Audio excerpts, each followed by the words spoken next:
Okay, we are live in the huddle. JT here. Welcome to the huddle. The huddle is where I sit down with successful people from the world of sport and coaching. The intention of the conversation is to hear more about our guests and their journey to greatness. Why? Because success always leaves clues. Welcome everyone to the huddle. I am really enthused for our conversation today. My guest is someone who I've got to know. We actually met a few years ago at a coaching clinic where he was running a session where I was learning how to become a better football coach, especially in safe tackling.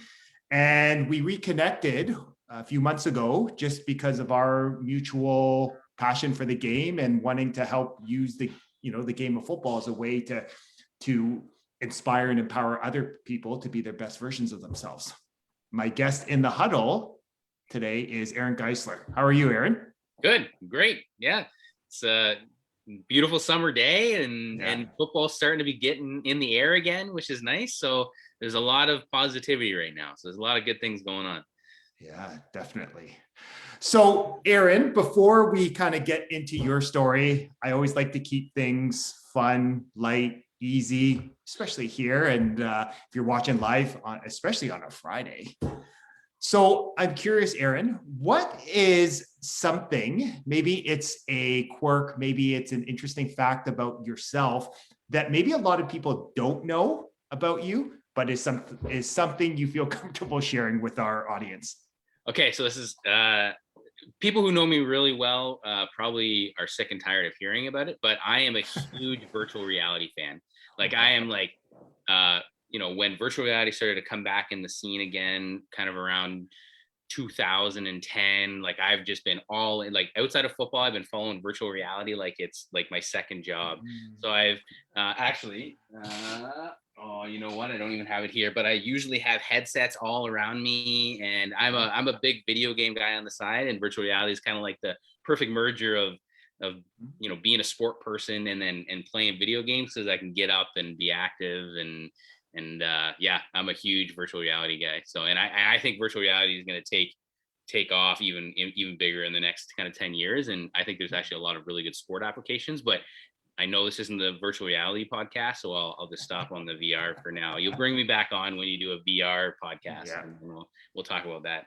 Yeah. Well, it's interesting that you share that, because when you shared that, it just speaks volumes about, as I've gotten to know you, about your passion for growth, innovation, culture change, and that I'm not surprised that you share that. It makes sense to me now. So as I learn more, as we get to know each other better. Yeah, that's tech. I'm always super excited about ways that we can integrate tech into kind of everything we do, and how tech can be a huge tool and asset in just, like you said, innovation and what we do now, and how can we make it easier for people, or, we deal with volunteers all the time. So how can we, make things more efficient for them to be able to do their job, to the best of their ability, and then give them some more free time, because, it's everybody's kind of busy these days for a variety of, reasons. And, I think tech has a huge kind of role to play in sport. And sometimes we've kind of pushed it off like, well, our kids are spending too much time on video games, so they're kind of getting away from sport. But if there was a way that we could, video gameize sport a little bit more, or integrate tech into it, that's why one of the coolest things with the Football Canada mobile app, kind of engaging coaches and in tech and finding ways that we can really drive tech. I think it is the next pillar for sport, and I'm excited to see what can happen with it. So. Yes, and I agree with you. I think tech is I think it's here to stay. So we might as well embrace it, right? Yeah, exactly. So I'm curious. So you are currently the executive director of Ontario Football, and you have, as I've known you, even from afar, you've kind of had this very unique and diverse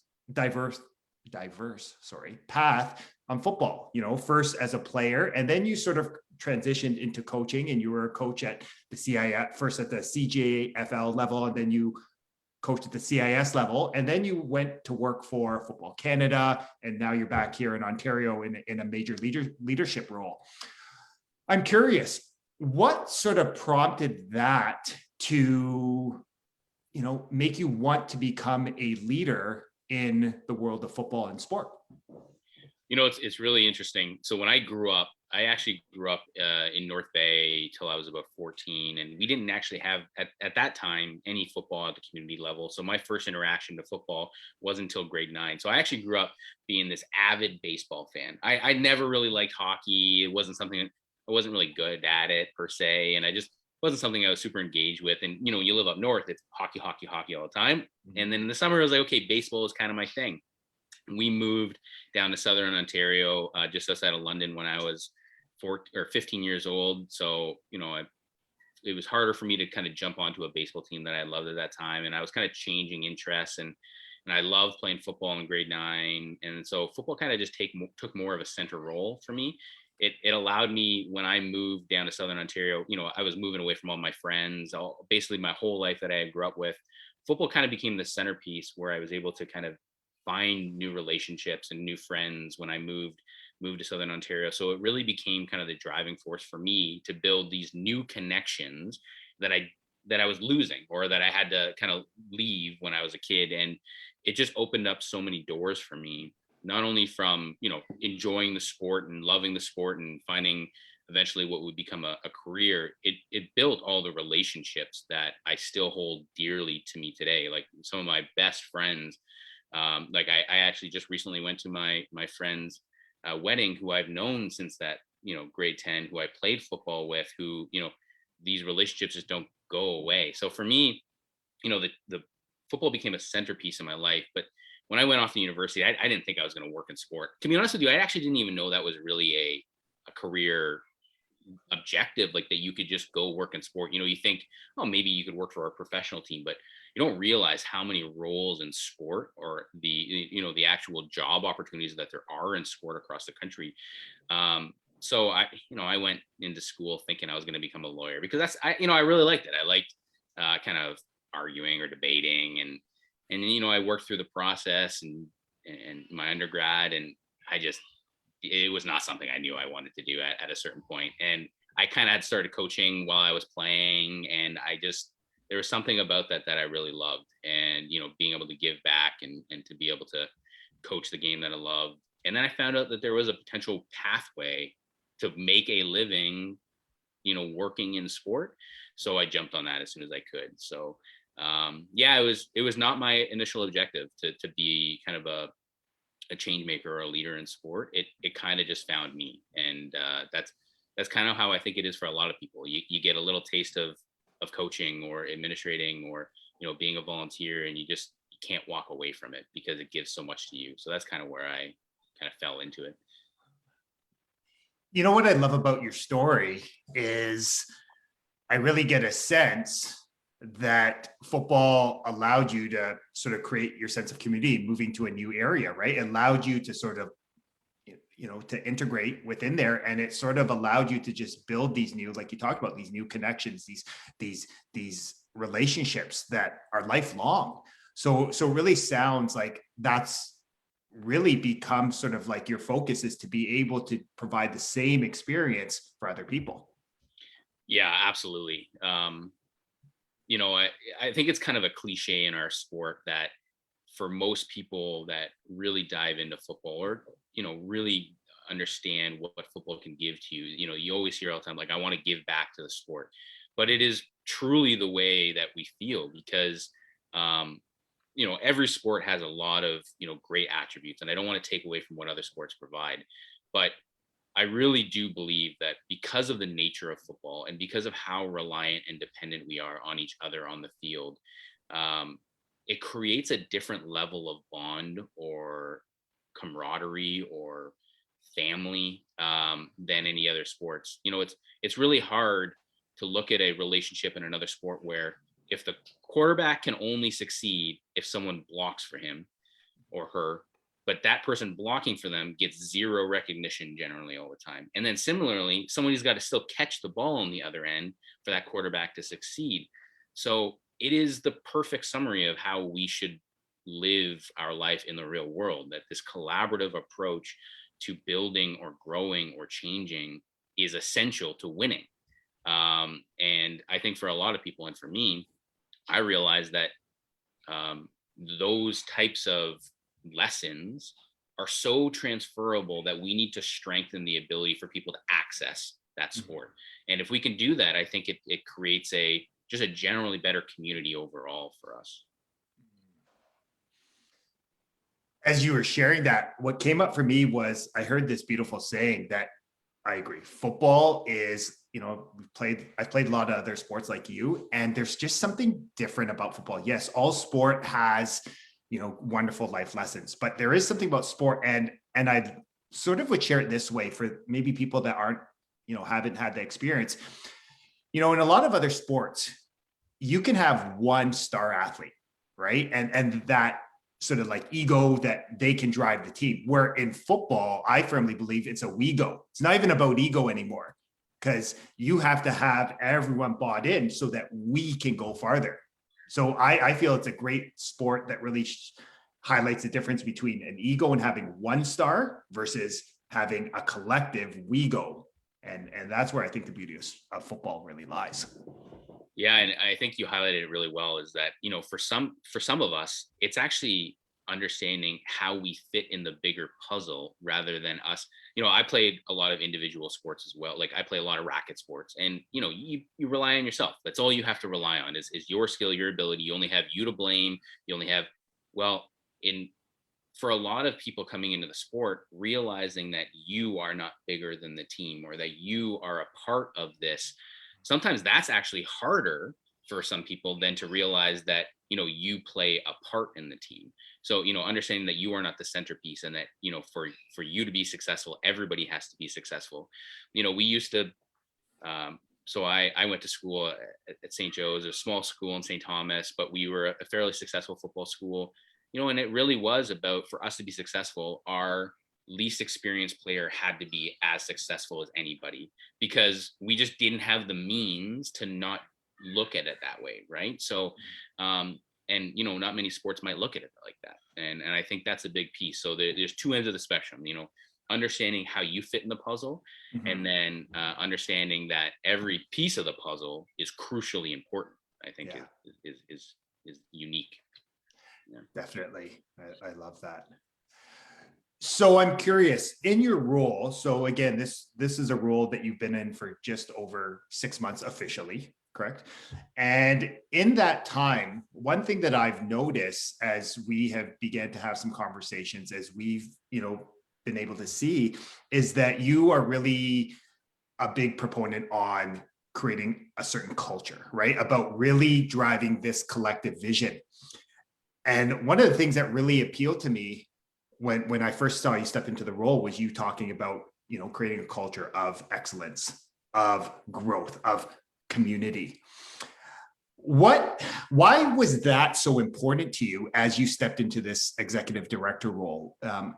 How, was it something that you'd been thinking about for a while, or was it just something that just came to you and goes, I'm just taking the ball and running with it? So I think, my experience as a coach and taking it more at a micro level and looking at how successful teams at the sport perspective are able to cultivate an atmosphere or a culture of success. And a lot of the times, we really look at at ourselves from a team perspective and say, yeah, this is something we just do in football. We build cultures around excellence. We build, this sense of team. We build all of this process at a sport level. And then sometimes when we jump to an administrative level or a delivery level, it's like we forget that those same things still apply, right? Like all those same things are crucial aspects of building sport, of creating connections. A lot of what we do in sport is about building human connections. And the same thing, the value of the community at the local level around the sport. For me, it's about building that same sense of community at the provincial level. And when you feel like you're a part of something, I think a lot of times it's a lot easier for us to have some disagreements or to work through things, because we all understand that the overall objective is to grow this sport, is to build this community that believes in all the same things, right? Like if you're in football or if you're in this sport, you generally believe all the same things that football provides that we talked about, right? So, making that be the prominent aspect of the provincial body and of being a hub, more like being a community center for people to come into and to sit around a table and and just converse about the thing that we're all here for because we love.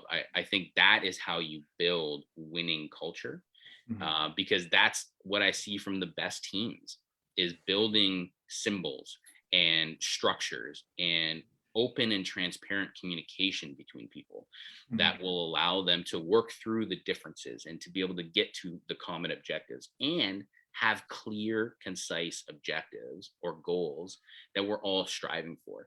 So I think for me, it was about, I grew up playing and coaching all my life in Ontario. So having an understanding of the landscape and feeling like that's the one thing that we kind of missed at a provincial level. And it's tough because Ontario is really big. We're very diverse. We have a lot of challenges that a lot of other provinces don't have, because just generally because of our geography and because of our distribution of population and the size of our population. So trying to create that sense of community in an atmosphere that isn't necessarily conducive to doing that because of how far apart we are, was something that I think is building the foundation for us to then to grow and to build.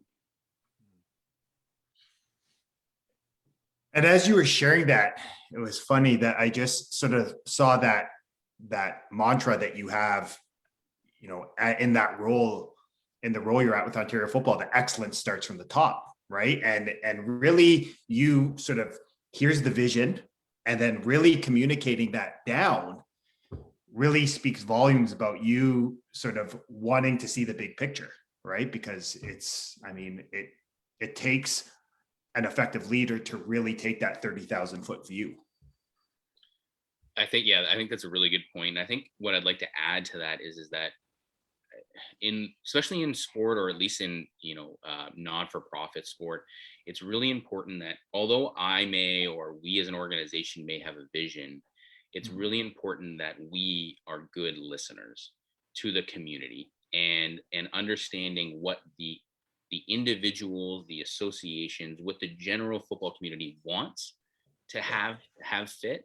And I think that's a part of building the community, that people can feel like they're heard and that their thoughts and beliefs are incorporated into the overall vision.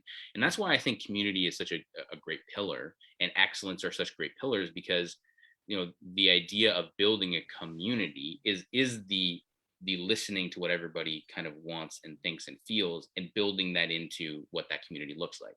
And excellence is pretty simple, right? We just want to be the best at doing that, right? So as much as I agree that we are striving to be the change leaders and to ensure that we're setting the example, listening is probably one of the most crucial things that we have to do. And sometimes it's hard because there's a lot of people with different opinions, but giving people at least the opportunity to be heard is, I think, important.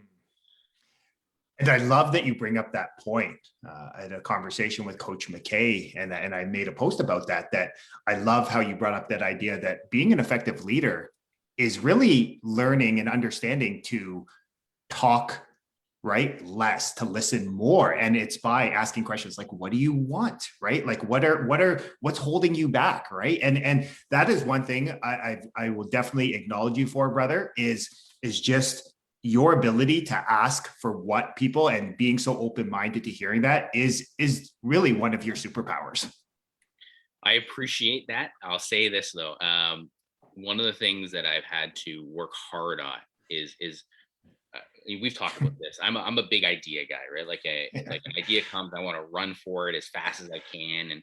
And sometimes I get ahead of myself to think, okay, wait, is this my idea or is this the idea that is best for the community? Is this the idea that everybody can buy into? And don't get me wrong, I'm never going to stop chasing big ideas. That's never going to happen because I don't think I Yeah. can physically do that. But at the same time, it's taking a second to stop and think, okay, what are other people thinking about this specific thing? It's something that I'm still constantly trying to figure out. Mhm. Because yeah, like I said, sometimes I go a little faster than I should be. And Yeah. it's important to acknowledge that, we got to, people got to buy into a vision too, Yes. right? That is a big piece of it. So yeah.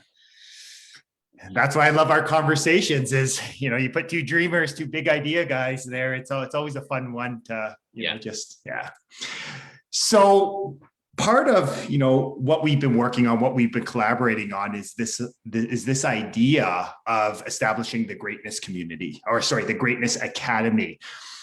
And I'm curious for you, what was sort of the inspiration behind seeing that, the Greatness Academy, which is, focusing on leadership, right? Of providing opportunity for everyone involved in the game of football in the province. Like, what was sort of the inspiration behind you wanting to pursue that?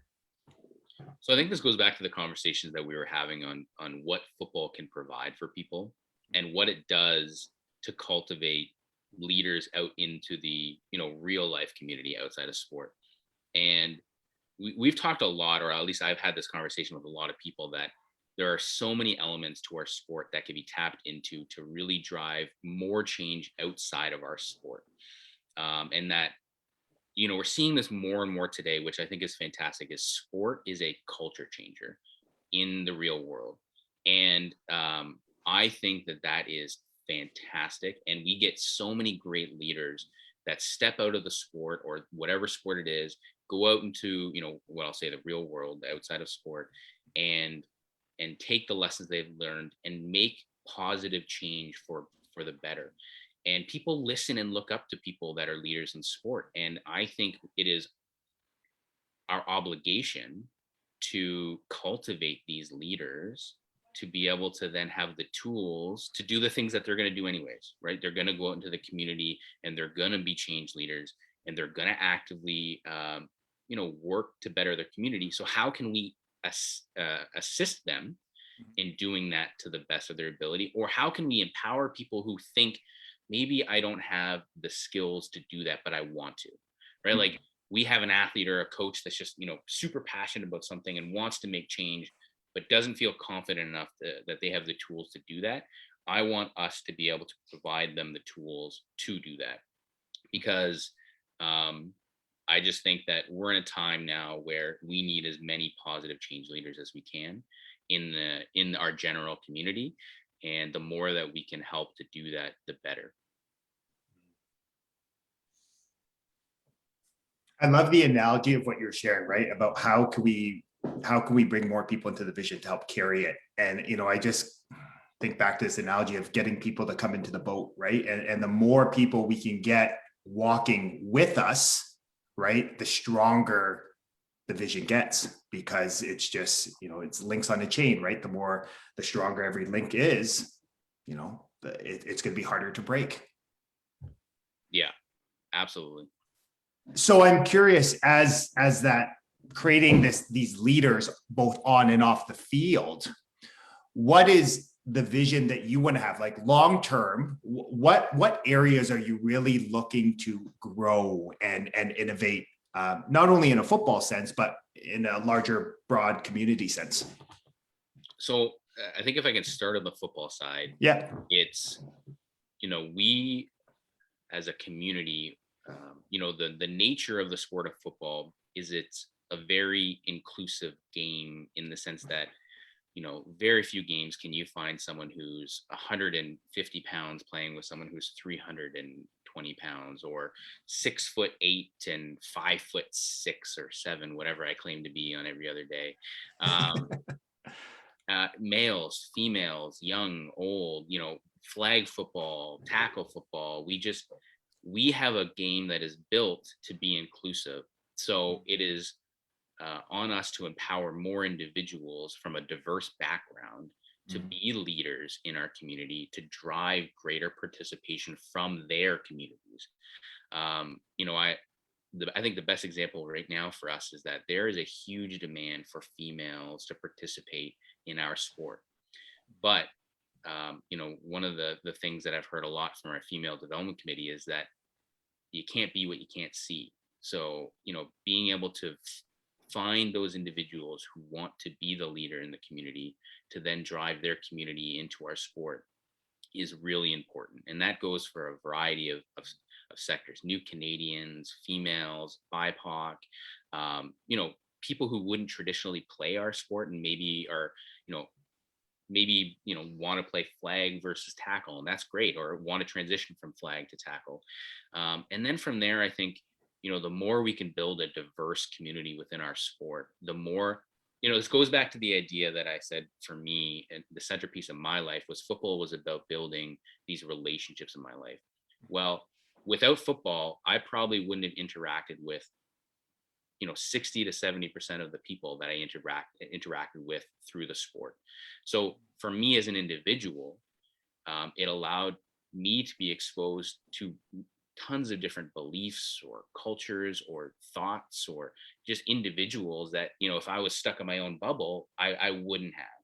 So I think going to the macro and to the greater community is that football is kind of a microcosm of what we're looking at, you know, out in, again, what I'll say, the real world is that we need to just have better understanding of each other. And how can we do that? By working together and being a part of a team, and getting the opportunity for these leaders to cultivate that communication between people. And I know sometimes I feel like I can get up on a soapbox and talk about football like this specifically, but I just think that it's a mechanism for us to work together so that translates into the real world, and it gives kind of us the ability to understand each other better. And I think that's a big piece of all of this. It's great that you see that. And what I love is, you know, football is just a vehicle, right? It's a tool to teach these lifelong skills of personal growth, self-development, self-actualization. But what really drew me to reach out to you to send you a message was I love that it's coming from a place of positivity, of inspiration, of empowerment. And I love that you're coming at it from a lens of how can we promote more diversity, more equity, more inclusion? Because really, at the end of the day, yes, we are all aware of some of the problems and challenges we have. But one of the differences, folks, between successful and highly effective people is they focus on creating solutions, right? It's not about, and that really has the energy, because your energy is you can focus on the problem, or you can focus on driving the solution. And I love the fact that you are so solution driven. You're like, let's find a way. Let's find the opportunity. One of my mentors that I had growing up, you know, always told me that every problem has a solution. Every single problem, it doesn't matter what the problem, there's a solution. And I think you put it perfectly, JT, that if we just focus on the problem, or focus on getting, and it's easy to do, right? Like it's easy to feel like the problem is too big for us to solve, so we, you know, we become saddened or upset, or, you know, stuck in this thought that it's never going to get solved. And I've been there, right? Like it's I get there from time to time, right? Like, but the focus for me is, okay, where's the solution in all of this, and how can we find it? And I think when you focus on that, it gives you the motivation to pull yourself out of it, because it gives you that sense of urgency or sense of direction, where it's like I'm working towards a goal rather than just saying there is no goal to be able to get to, right? If you start from a place of I can't fix this problem, or the problem is too big, then you just stay there. There's no way out of it, right? So I do actually believe that there is a solution to every problem. Doesn't mean it's always going to be, you know, the optimal solution, Yeah. but there is definitely always a solution to every problem. Yeah. And you bring up a great point there, right? About and it actually is one of those natural and universal laws that, based on the law of, if we want to get all scientific, perpetual transmutation, where I'll even simplify it, thoughts become things. So when you have a great thought and you focus on the solution, then when you have a great thought, it's going to lead to you feeling great, right? It's going to get you feeling better. When you have that great feeling, it's going to get you to take a great action, and that great action consistently done day after day, right? Play after play in a sports context leads to a great result. So it's interesting that that simple idea applies to sport. It applies to your relationships. It applies to your work, your career, but it applies most importantly to overall life, right? And it's just such a simple idea, easier said than done at times, like you mentioned, but it does work. It's a universal law. Yeah, and one of the things that I think has come to the forefront for me, at least in my day-to-day life over the past kind of year and a half with the pandemic, and kind of just being stuck in your own bubble a little bit, and it's very easy to get pulled down by those negative thoughts, right? And then very easy to find yourself in a spot where you struggle. Like none of this has been easy for anyone, right? And okay, I know I said this to you, JT, but I think I have discovered what the source of happiness is in life. It's the anticipation of something good happening. So it's like, oh well, Saturday's game day, right? So we're working through practice for the anticipation of game day, and game day is great, but it's that anticipation of getting to game day. So I kind of treat the same thing, is that if we have a goal or an objective that we're striving to, it's that anticipation of getting to that goal that is the most exciting part. It's the journey rather than the destination. That is what drives us on a day-to-day basis. And as much as I love game day, because game day was amazing, it was that thought, like, yeah, Saturday we're getting close, or Friday, or whatever it is, and then the cycle kind of starts up again, where it's like, okay, now I can anticipate something again. And I realized that in my day-to-day, kind of with kind of everything on pause, when there was no anticipation, it was just kind of like you're churning through the same thing, and it's very easy to get pulled into those negative thoughts because there's nothing to look forward to. And I think that's a big piece. Yeah, no, and you bring up a great point of this idea of focus on the process, not the product. And it's interesting, folks, as I said, you can only sort of drive your energy one way. You can focus on, again, the process or the product. And if you only focus on where you're at, if you're ambitious, you're driven, you got a goal, it's going to keep you, right? It's going to, where you're at, it's going to keep you stuck. But I love the fact that you just mentioned that focus on the process, on the day-to-day, right? Going all in, as we often talk about, and everything, has a way of working itself out. I'll just share with you, I noticed that true when we made the announcement about the Greatness Academy, because I caught myself after the announcement went out. I found my mind focused on what's next. And I became very aware that my energy and enthusiasm kind of went down like there. And I said, no, it's the fun, and it's trying to figure out, how are we going to build this? What are we going to do to build this Greatness Academy, to build it out to the province and there. So it's interesting that you said that, because it was a great lesson that it's a constant lifelong process of understanding that.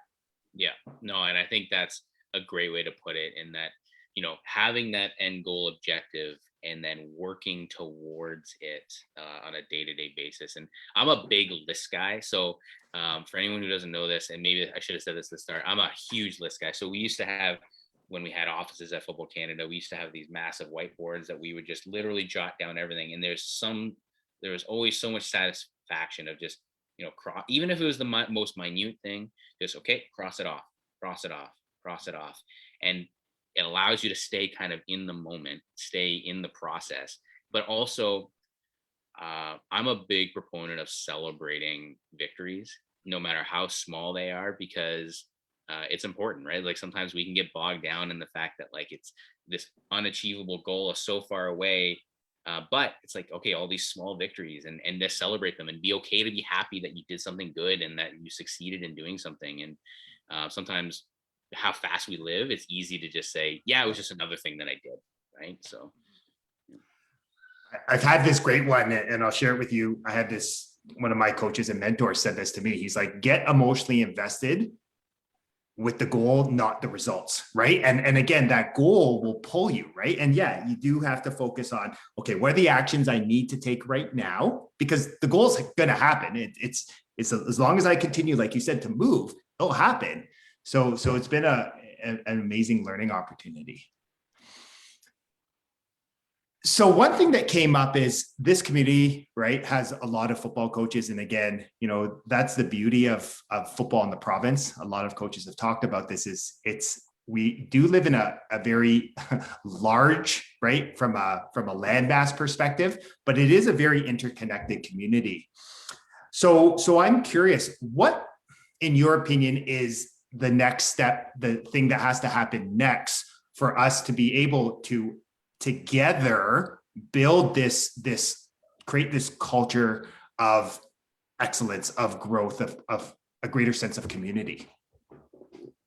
Well, the easy answer is that we fully get back onto the field, which I think is happening. Because I'll say this, right? It is tough to constantly plan for a sport that is constantly being put off, right? Like, and that is a big piece of it. But it's really exciting that, you know, actually starting would have been 2 days ago, we were able to almost fully get back on the field, as close as we've ever been to fully back. So that's a big piece of it. You know, for all of us, getting on the field and doing the thing that we love, it sparks that energy again, right? So I think that is a big piece. But that's the easy answer. The hard answer, I think, is that we have to be willing and able to communicate without the intention that we think other people are have negative connotations to the approach. Or, you know, it's tough sometimes for coaches because we are cultivating this sense of competition, that we are working to build this competitive atmosphere, and we're competitive on the field, and we should be, right? Like, we should be competing against each other, and we should be cultivating that competition. And then when we move from the field of play to the greater community of building the sport, it's hard to turn off that sense of competition, that coach across the field for me is constantly trying to beat me, because he is, or she is, on the field.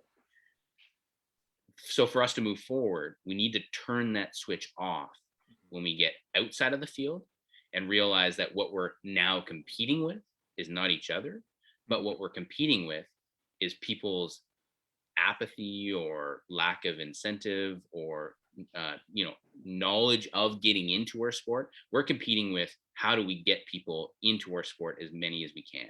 How can we keep people in the sport? So we're actually competing now, maybe a little bit with other sports. We still have to be cooperative with other sports, but we're competing with maybe central goals that we have for ourselves: getting as many kids as we can in the game, keeping them as long as we can, getting a diverse group of athletes or participants in the game. So changing the mindset of we are competing with each other on the field to we are competing with each other to grow the game. And I think for coaches and athletes, it's not easy, because we're built that way. We're built to compete. And so for me, I think part of my job is to change the focus on what we're competing against. And that is, we are competing against, you know, having less people in our game. That's what we're competing against. We want to have the goal and objective to drive participation, to drive interaction, to drive that community. And we can still be super competitive, right? That's a good thing to be competitive for. So I think that is and it's a tough question because it's a big thing, but that is the next step for us. And what I heard from you is this idea, Simon Sinek, right, who talks a lot about culture change, talks about, you know, when we're on the field for that 48 minutes, that 60 minutes, it is finite, right? Like, there is going to be a quote unquote a winner and a loser in terms of wins or losses.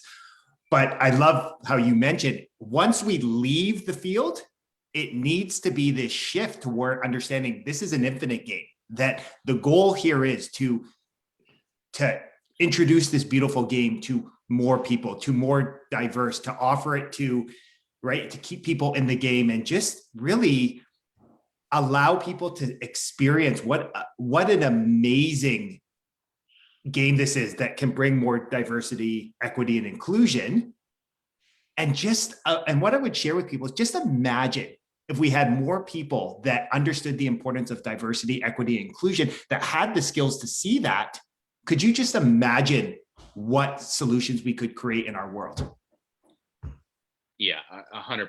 And I think going back to the idea of the Greatness Academy is that, you know, for the leaders that we have in our community, it's incredibly important to have a diverse range of leaders. And, you know, for me, I don't have the knowledge or the expertise or the experience to understand the solutions to a variety of problems. And so for me, it is very much about being a collaborative approach to finding the solutions. And the only way we can do that is by having more of those, you know, greatness leaders and change leaders around the table. And some of it has to just be about opening the door. Like, can we open the door or encourage or let people know that the door is open, that they can come and sit around the table and be those change leaders? And that's something that, brother, like I'm super grateful for you for even giving that opportunity, because I know that you didn't have to, you know, be open to that idea, but I just love like you really do preach what you practice, in the fact of you do want to open up, you do want to bring different ideas to the table, you do want to bring people that maybe haven't had a place at the table, and you really want to just get a diverse range of experiences and backgrounds. So kudos to you for that. Well, and I appreciate it. And I'll say this is that some of it is just that this job is too big for one person, right? Like this objective and the goal that we do have of building this true community in Ontario for football, it needs a community. So one of the things I learned when I became a dad, and people used to say this all the time, oh, it takes a village to raise a kid. And I was like, oh, okay, come on. No, seriously. If you're a parent, you know, having family or community and to raise children, it really does take a village. And I do kind of see the same thing about, you know, building a culture. It takes a village to do that. So I just want to make sure that people know that I'm very appreciative of individuals like yourself, JT, or other individuals that want to be a part of it, because I know that for a lot of people, it's volunteering their time. It's giving back where they're taking away from time, maybe with their family, or they're taking the time away from their job to give back. And I can't tell you how much that means to me as someone who was given a lot through the sport by people who gave up a lot to be a part of that. And in saying all of that too, if there's anyone who is watching and does want to be a part or wants to, um, whatever it is, whether it's, X's and O's, or whether it's administration, or whether it's just, generally, being a part of building this, the door is open. And we need as many people to, like you said, to build that chain link. And I do want to mention too, that it's not always easy, or it's not always pretty, right? And people have conflicts, right? And that's okay. Like, that's how we're built, right? Like, it's not, just because we know the destination doesn't mean the path is always going to be straight, right? Like, there's going to be veers. We're going to go off the road. We're going to come back onto the road every once in a while. And that's okay. As long as we are all in agreement of what the destination is. I think that is a big piece of it. Just had this vision of what made you such a great running back, and the destination is the end zone. But as you read, you got to sort of adjust to the way your offensive line, your receivers are blocking, right? And yeah, sometimes you gotta plant it from the ground and pivot a little bit. But it's interesting. Like, I just had this vision of, again, it's what made you a great running back, great athlete, but then it's also led well to the leadership roles that you've been in. It's interesting you put that, because I think one of the things that I would say that has cultivated the way kind of I operate on the business side is that knowing that my existence as a football player was so reliant on these 5 individuals or 6 individuals that were putting their body at the line so that I didn't have to put my body on the line, is something that again, we talk about uniqueness. I don't know of many other sports that that is a place for. So no, I can appreciate what you're saying, because especially a lot of the times in not-for-profits or in community organizations, there are a lot of people like our offensive linemen or our defensive linemen that don't get the credit they deserve for the grinding work that they do on a day-to-day basis. So I like what you said before too, that vehicle or football is a vehicle. And that is something that I do like to talk to when I talk to my players, is that use football, don't let football use you. And I think these are perfect examples of how they translate so well to the outside world. So I'm curious here, and again, I know we have a lot of football community, a lot of football coaches, athletes in the community. What is the best way that they can connect with you? Maybe they have an idea, maybe they want to become a part of the vision, helping bring the vision to fruition. What's the best way they can connect with you? So there's a couple ways. You can always connect with me on social media. You know, DM me or reach out, or you can send me an email. All my contact information is on at ontariofootball.ca. My cell phone is on there as well. So if you want to send me a text or give me a call, I'm usually pretty readily available whenever I can be. Gotta make time for my family too, as much as I can. I have 3 kids, so, and my daughter's starting to realize when I leave the room a little bit more, so I got to make sure that I'm available for her. But yeah, I basically, you know, send a note, say what it is that you're interested in helping with or being a part of, or go back to the other thing. You have a great idea. Hey, I have a very hard time saying no a lot of the times. So if it's a really great idea, we'll find a way to make it work. So. Folks, I will share this with you. He is open. Like, again, I sent him a message and said, hey, how about this? And here's what I'll sort of share with everyone, right? Like, I often say this to people: fall in love with the idea of helping people. Like, find out exactly how you can help someone else get to where they want to go. And for me, as I say that, I think back to how much football taught me that, right? It wasn't necessarily about me getting there. That when I was actually the most effective as an athlete, as a coach, was when I was truly invested in helping someone else get to where they want to go. And it's such a valuable life lesson. Yeah, I think that's a great point. So, but JT, I got a question for you. Yeah. If that's okay. Yeah, for sure. I don't want to take over your show. No, go ahead. I love it.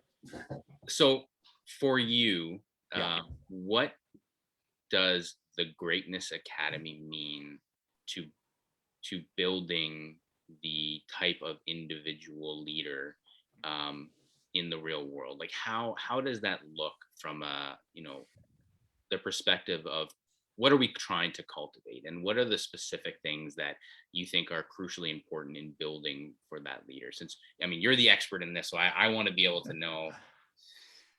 Yeah, no, and I appreciate the question. That's a great question. For me, it always connects back to everything starts with a purpose, right? Everything has to have a purpose, and any great athlete, like everything you do should be driving towards something bigger. And I'm a firm believer that my purpose really is about showing people what happens when you go all in, when you truly bet on yourself. And folks, when you make that, and when you say, I am all in, and just think about if you said that and what that would do for you in your health, in your relationships, in your school, in your career, in your relationship with like money, whatever it is. Like, think about if you truly went all in and you bet on yourself. Just imagine what you would create for yourself. So that is the big purpose.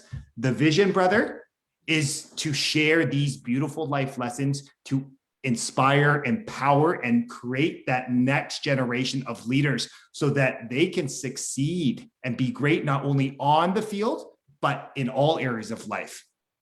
And the goal is, like everything, it starts with one person, right? With one, then it's going to turn to 2. With 2 is going to 4. And that becomes a multiplier effect. So that's the big vision, is just to share some of these ideas that we've been talking about and just scale it, right? Because when we have those more people that are sort of in the vision, just imagine what this world looks like. I'm bought in 100%. Well, that's great. So, brother, what I wanted to do is I just want to take a moment.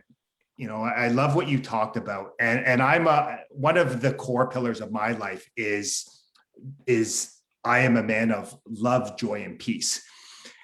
And what I mean by love is not the romantic kind, but just that love, that sense of appreciation, that sense of gratitude. And what I really want to do is just take a moment just to acknowledge you for the man you are, for the husband, for the dad, for the son, for the amazing leader, and just for the visionary that you are. I'm just so grateful that you've been so open to this. And, by us working together and collaborating, I'm just so enthused for what we're going to create in this province. I don't even think this is going to start off in the province, but I truly view this as being, it's going to go Canadian, it's going to go international. And I'm just so enthused that you were so open and so inviting to bring me into the vision, brother. And I'm just, again, really enthused for what the future has in store for the Greatness Academy. That means a lot, honestly, JT. It really does mean a lot. And just so you know, I can't say enough about how much I appreciate your excitement to just be a part of this process and to help drive change. Because, as somebody who's been in this game, like I know the same thing that I do is that we need to expose this to as many people as we can. And I think that like we said, football can be a great vehicle for doing this. And I'm excited to get this going, to build, to grow.